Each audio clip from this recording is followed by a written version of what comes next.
مراد، تم نے کیا سوچا ہے آگے کے بارے میں؟ شیلا نے مراد کو فائلوں سے سر کھپاتے ہوئے دیکھا تو سوال کیا۔ وہ ابھی باہر سے ہی آئی تھی اور مرتضیٰ نے فاطمہ کے لیے صاف انکار کر دیا تھا۔ وہ اس استعمال شدہ لڑکی کو کبھی بھی اپنی بیوی نہیں بنائے گا۔ بیوی تو کیا، منگیتر بھی نہیں بنانا پسند کرے گا۔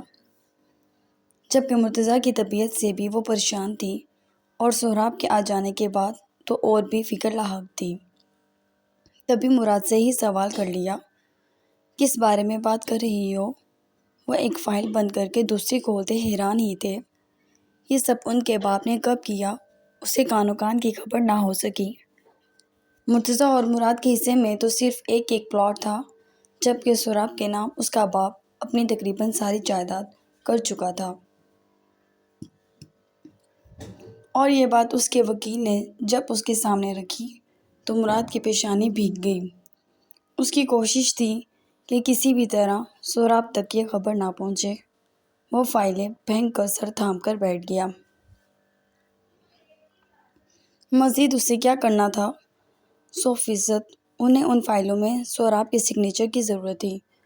اگر یہ سگنیچر وہ نہ کرتا اور اسے اندازہ ہو جاتا تو ضرور وہ سب اس گھر سے باہر ہوتے۔ اسی بارے میں کہ یہ سہراب نامی کانٹا ہمارے بیچ سے کب نکلے گا؟ او پلیز شیلا، وہ بھڑک اٹھے۔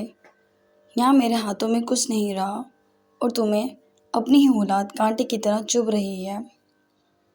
اس کے ساتھ تعلقات استوار کرو، یہی ہم سب کے حق میں بہتر ہے۔ نہ میرے پاس کچھ بھی ہے اور نہ ہی مرتضیٰ کے پاس۔ ساری جائیداد کا 70% بابا سہراب کے نام کر گئے ہیں اور 30% ہم دونوں کے، جس میں سے 15% ہم دونوں کے پاس آئے گا۔ وہ بھڑک کر بتانے لگے، اسی لیے مجھے تمہارا باپ بے حد برا لگتا تھا۔ شیلا دب گئی۔ چپ ہو جاؤ، میرا دماغ پھٹ جائے گا۔ چپ ہو جاؤ، وہ غصے سے بولے تو شیلا اپنی جگہ سے اٹھ گئی۔ میں کسی صورت بھی اس سے تعلقات استوار نہیں کروں گی۔ کیوں نہیں کرو گی؟ کیا پرابلم ہے؟ کیا ہے مجھے یہ بتاؤ۔ بیٹا ہے وہ، ہمارا کون سی دقت ہے اس کے ساتھ نرمی کرنے میں؟ وہ شیلا کو جھنجھوڑ کر بولے۔ میں نہیں جانتی میں اپنی اولاد سے ہی کیوں اتنی نفرت کرتی ہوں۔ مجھے نہیں معلوم، مجھے سمجھ نہیں آتا اس سے اتنی نفرت کیوں، اور در حقیقت اسے نفرت تم نے کروائی ہے۔ مراد، تم نے ہی ثابت کیا وہ زندگی میں کبھی کچھ نہیں کر سکتا، ایک نمبر کا لوزر ہے، اور جس طرح تم ٹریٹ کرتے تھے اسے اسی طرح ہم سے ٹریٹ کرواتے تھے۔ مرتضیٰ کو اہمیت زیادہ دیتے تھے۔ اپنے گریبان میں جھانکو، پھر مجھے کچھ کہنا۔ وہ اس کے ہاتھ اپنے ہاتھوں سے ہٹا کر وہاں سے چلی گئی، جبکہ مراد نے گہرے گہرے سانس بھرے۔ آج بھی بیٹے کے جذبات اور احساسات کا خیال چھو کر نہیں گزرا تھا۔ آج بھی لالچ نے جگہ بنائی ہوئی تھی۔ وہ سمجھ نہیں پا رہے تھے آخر ایسا کیا کریں کہ یہ سب ان کے اور مرتضیٰ کے نام ہو جائے۔ وہ سب سہراب کو حقیقی دشمن سمجھنے لگے تھے۔ یہ فرق بھی سمجھ بوجھ سے نکل گیا تھا کہ وہ ان کا حصہ ہے۔ بس اکڑنے اور پیسوں کی لالچ نے ان سب کے دل سے نرمی اور رحم اٹھا لیا تھا، اور کہتے ہیں زیادہ پیسہ بھی کسی عذاب سے کم نہیں۔ تو یہ یہاں ثابت ہو رہا تھا کہ زیادہ پیسہ ہی ویلیو رکھتا ہے۔ مراد اپنے کمرے سے نکلے اور مرتضیٰ کے پاس آ گئے۔ مرتضیٰ تیار ہو رہا تھا۔ صبح صبح اپنے باپ کو کمرے میں دیکھ کر وہ مڑا۔ یہ فائلیں دیکھی ہیں تم نے؟ مراد نے وہ فائلیں بیڈ پر پھینکیں۔ ہاں دیکھ چکا ہوں، مرتضیٰ تلخی سے بولا۔ اسی لیے اس کے ساتھ میٹھا پیارا ہونا پڑے گا تاکہ وہ اس جال میں پھنس کر یہ سب ہمارے نام کر دے۔ میں مرتضیٰ خان سے کبھی بھی اس کے ساتھ میٹھا پیارا نہیں ہو سکتا۔ تو ڈیڈ مجھے یہ سبق نہ ہی دیں تو اچھا ہے، وہ نفی کرتا بولا۔ تو کیا کرنے والے ہو تم؟ وہ جانتے تھے مرتضیٰ اتنی سکون سے تو بیٹھنے سے رہا، تبھی اس سے پوچھا۔ مرتضیٰ مسکرا دیا۔ سوراب سیدھا کچن میں آیا تھا۔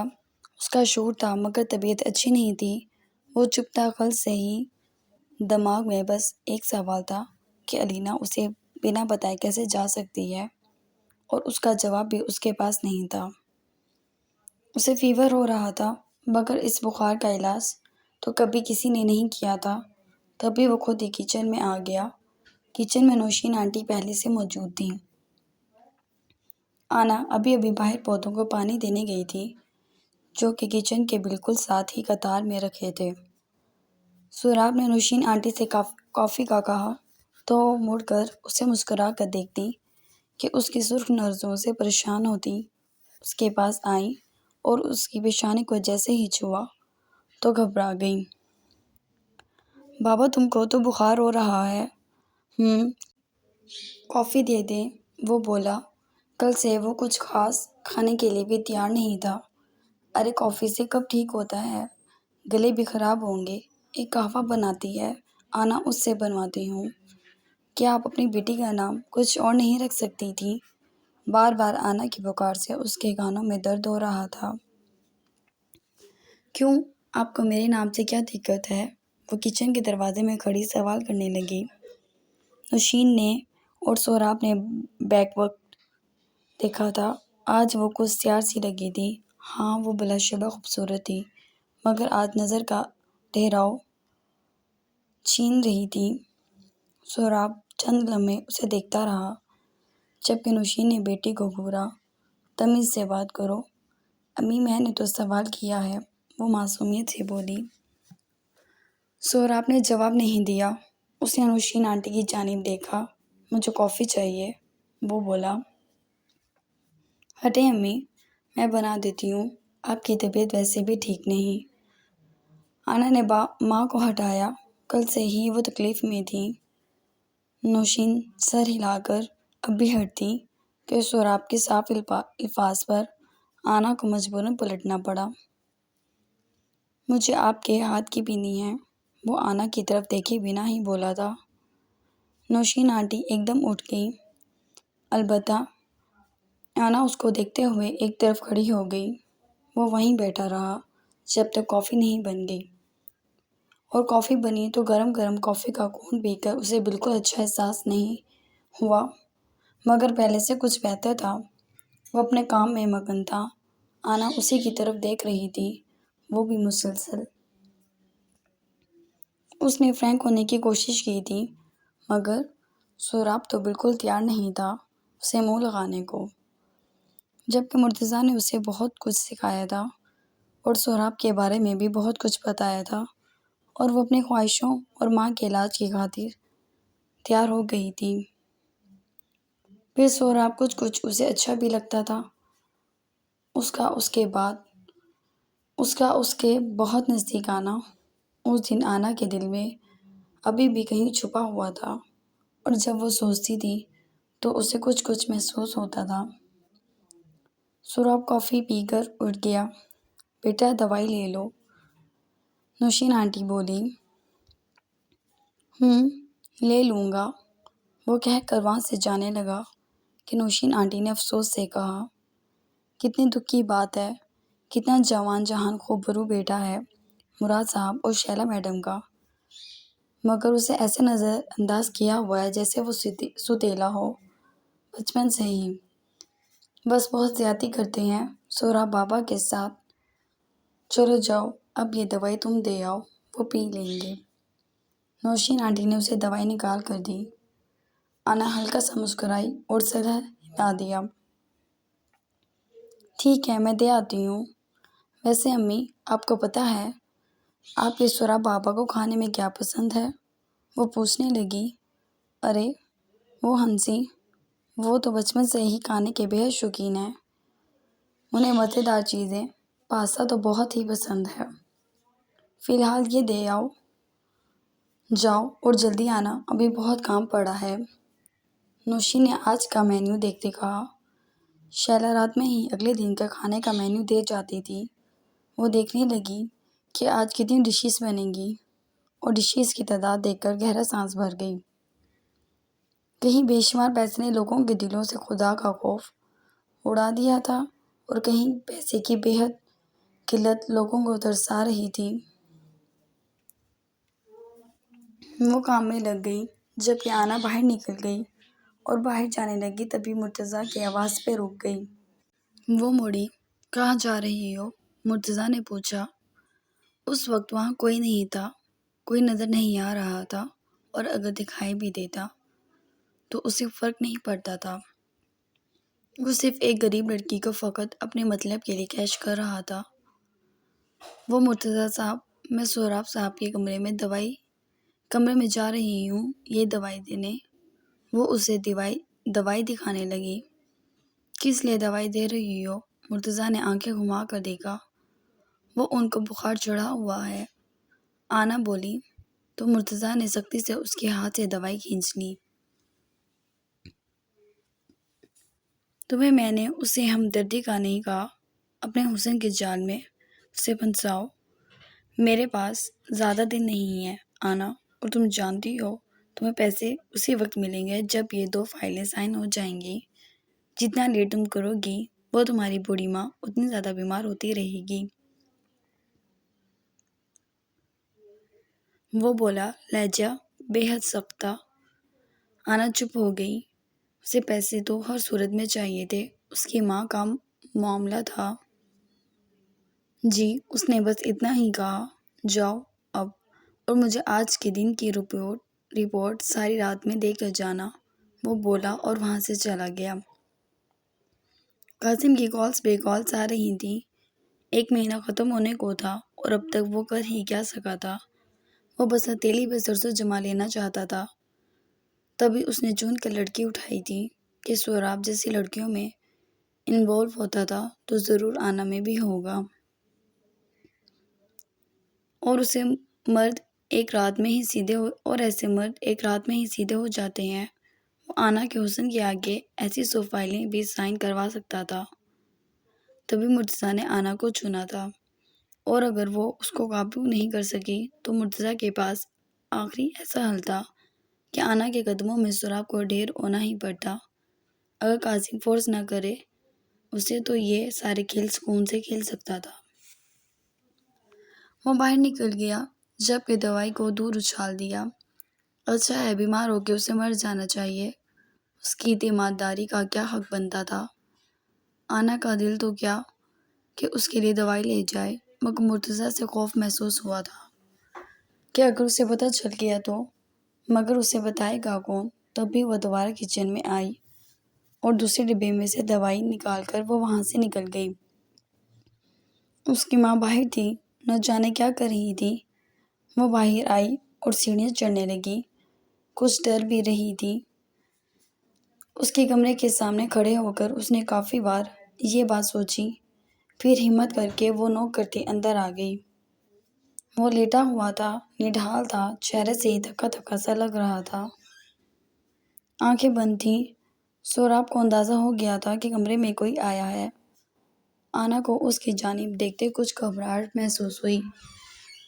وہ تھا ہی ایسا کہ خالی کمرے میں بھی ہو تب بھی اس کا اثر چاروں جانب ہوتا تھا، اور جب کچھ نہ بولی تو سہراب نے ہی سر اٹھا کر اس کی جانب دیکھا۔ اس کی آنکھیں سرخ تھیں۔ وہ امی نے دوائی بھیجی ہے، آپ یہ لے لیں تو بہتر محسوس کریں گے، آنا بولی۔ سہراب اٹھ کر بیٹھ گیا۔ اس کا ٹھیک ہونا زیادہ ضروری تھا کیونکہ اسے کام پر جانا تھا۔ وہ خود بھی عجیب سی خفگی محسوس کر رہا تھا، ایک سناٹا سا محسوس کر رہا تھا۔ اس نے بنا کوئی بات کیے اسے دوائی لے لی۔ کافی کا کپ وہ لے چکا تھا، اور دوائی پینے کے بعد اس نے وقت دیکھا اور اٹھا۔ آنا نے محسوس کیا وہ اسے ایسے اگنور کر رہا تھا جیسے وہ وہاں موجود ہی نہ ہو۔ وہ کچھ جذب کا شکار تھی۔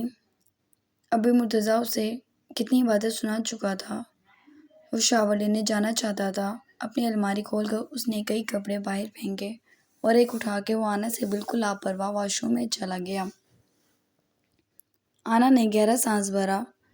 یہ کام اس کے لیے نہایت مشکل تھا، اتنا مشکل کہ وہ سمجھ ہی نہیں پا رہی تھی اسے دیکھے یا اس سے بات کرے۔ وہ چلا گیا تو وہ وہیں کھڑی اور اس نے اس کا پھیلا ہوا سامان سمیٹ دیا۔ تقریباً 15 منٹ بعد وہ باہر نکلا تھا۔ اس وقت وہ صرف ٹراؤزر میں تھا۔ اسے سامنے دیکھ کر اس کے ماتھے پہ کئی بل سے پڑے۔ تم اب تک یہاں ہو؟ وہ بولا، لہجہ سپاٹ تھا۔ جی، وہ مجھے لگا آپ کو کسی چیز کی ضرورت نہ ہو، آنا کو جھجکتے ہوئے بولی۔ آج بڑی زبان چل رہی ہے تمہاری، اور تمہیں کس نے کہا میں اپنی ضرورتیں تمہارے جیسے لوگوں سے پوری کرتا ہوں؟ وہ ہاتھ سینے پہ باندھ کر اس کی صورت دیکھنے لگا، جو ٹکا دینے کی حد تک خوبصورت تھی، اور کچھ میک اپ نے بھی اسے مزید چمکا دیا تھا۔ آنا ایک دم اس کی بات پہ دنگ رہ گئی۔ خوف سے اس کا چہرہ پیلا پڑ گیا۔ اسے لگا جیسے سہراب اس کے بارے میں سب جان گیا ہو، جو اس نے کہا کہ وہ اس کے جیسے لوگوں سے اپنی ضرورتیں پوری کرے گا۔ نہیں، وہ دوبارہ سے کانپ اٹھی۔ تم اپنا کام کرو، جا کر مجھ پہ دھیان نہ دو، وہ خفی سے بولا تھا۔ خود سے ہی خفا ہو گیا تھا جیسے۔ کیوں، آپ کو دھیان کی ضرورت نہیں؟ آنا نے جواب دیا۔ سہراب نے مڑ کر اس کی شکل دیکھی۔ ایک یہ تھی دھیان دینے والی، وہ بھی جا چکی ہے۔ سہراب کو اب کسی کی ضرورت نہیں۔ سہراب نے سر جھٹکا۔ اب چلتی پھرتی نظر آنا، کبھی تمہیں اٹھا کر باہر پھینک دوں، وہ کڑک لہجے میں بولا۔ نہیں، اس کی ضرورت نہیں پڑے گی، میں چلی جاتی ہوں مگر… وہ رک گئی۔ سہراب نے مڑ کر دیکھا۔ مگر کیا؟ سہراب کو اب غصہ آ رہا تھا۔ کچھ نہیں، میں چلتی ہوں، وہ جانے لگی۔ سہراب کے لیے یہ بات سب سے زیادہ بھڑکانے والی تھی کہ بات کو ادھورا چھوڑ دیا جائے، اور اس نے بھڑک کر آنا کا ہاتھ جکڑ لیا۔ کیا اگر مگر لگایا ہوا ہے، اور تم کیوں مجھ سے بات کر رہی ہو؟ وہ آنکھیں نکال کر بولا۔ آپ کو اتنا غصہ کیوں آتا ہے؟ اب کوئی غصے والی تو بات نہیں تھی، وہ نرمی سے بولی۔ جاؤ یہاں سے، وہ گھور کر بولا۔ آنا باہر نکل گئی، جبکہ سہراب دروازے کو دیکھتا رہا۔ رہ رہ کر الینا کا خیال دماغ کو تھام رہا تھا۔ ٹھیک ہے، باہر میں جاؤ، میں کیوں سوچ رہا ہوں جب اس سے ہی میرا خیال نہیں تھا، جہنم میں جائے۔ سر جھٹک کر اس نے سوچا، اور وہ تیار ہونے لگا، مگر ماتھے پر پریشانی کی لکیریں واضح تھیں۔ وہ تیار ہو کر باہر آیا تو آنا ہی لاؤنج میں کھڑی تھی۔ اس کی نظر آنا پہ گئی، اور دونوں کی نظریں ملی۔ وہ ایک دوسرے کے سامنے جان بوجھ کر کھڑی تھی تاکہ اس کی نظریں اس پر رہیں۔ سہراب اسے دیکھ کر وہاں سے باہر نکل گیا۔ اس نے الینا کی گاڑی استعمال نہیں کی تھی۔ وہ گاڑی اس نے عادل کو کہہ کے الینا کے گھر پہنچا دی تھی، اور اس نے اپنی گاڑی نکلوانے کے لیے بھی کہہ دیا تھا عادل کو۔ اس سے پہلے وہاں جتنی گاڑیاں کھڑی تھیں، اس نے ان میں سے ایک گاڑی نکال لی تھی، اور وہ سیدھا اپنے کام کو چلا گیا۔ الینا کو ہوش آیا تھا، مگر ایک بار پھر اسے انجیکٹ کر دیا گیا تھا۔ اسے لگ رہا تھا اس کی سانسیں بھی معمول مشکل آ رہی ہیں۔ وہ لوگ اسے ہوش میں نہیں آنے دے رہے تھے، مگر اس وقت یہاں کوئی نہیں تھا، اور الینا کو ہوش آ گیا تھا۔ وہ اٹھی تو سر چکرا گیا۔ اس کمرے کو دیکھ کر عجیب متلی سی آئی تھی اسے۔ اس نے آنکھیں بند کر لیں۔ بس ایک دن میں ہی اس کی آنکھوں کے گرد حلقے آ گئے تھے۔ اس کا چہرہ پیلا پڑ گیا تھا۔ وہ اٹھی اور دروازہ بھی بجاتی کہ اسے محسوس ہوا کہ اسے دماغ سے کام لینا چاہیے۔ وہ جلدی سے اس کمرے کو دیکھنے لگی۔ کیا یہاں سے بھاگنے کا کوئی رستہ ہوگا؟ واش روم کا دروازہ کھول کر اس نے اندر جھانکا، مگر یہاں سب اتنا گندا اور عجیب تھا، اور اتنی بدبو تھی کہ وہ ناک پر ہاتھ رکھ کر پریشان ہوتی دروازہ پیٹنے لگی۔ وہ رو رہی تھی، چلا رہی تھی، چیخ چیخ کر اس کا گلا بیٹھ گیا تھا۔ اچانک دروازہ کھولا اور نگو بائی اندر داخل ہوئی۔ الینا اسے دھکیل کے وہاں سے بھاگنا چاہتی تھی، مگر وہ نگو بائی تھی جو عرصے سے یہ کوٹھا چلا رہی تھی اور وہ بہت اچھی طرح علینا جیسی لڑکیوں کو سدھارنا چاہتی تھی۔ 2 آدمیوں نے علینا کو جکڑ لیا۔ علینا تڑپ اٹھی۔ ان 2 آدمیوں کی پکڑ پر اور نگو بھائی نے علینا کے دھکیلنے کا بدلہ اسے بری طرح مار مار کر لیا تھا۔ وہ اس کے منہ پر اس کے جسم پر اندھا دھند مار رہی تھی، جبکہ علینا کے حلق سے آواز بھی نہیں نکل رہی تھی اور کچھ نہ کھانے کے باعث وہ بے ہوش ہو گئی تھی۔ اسے اس کمرے میں لے جاؤ اور تب تک کوئی چھوئے گا نہیں جب تک ہوش میں نہیں آئے گی۔ اس کی ہمت کیسے ہوئی نگو بائی کو دھکیلے۔ وہ پھنکاری وہاں سے چلی گئی، جبکہ وہ آدمی علینا پر تبصرہ کر رہے تھے، ہنس رہے تھے۔ علینا زمین پر پڑی تھی، شاید کسی انجام کی منتظر، لیکن وقت ہر پل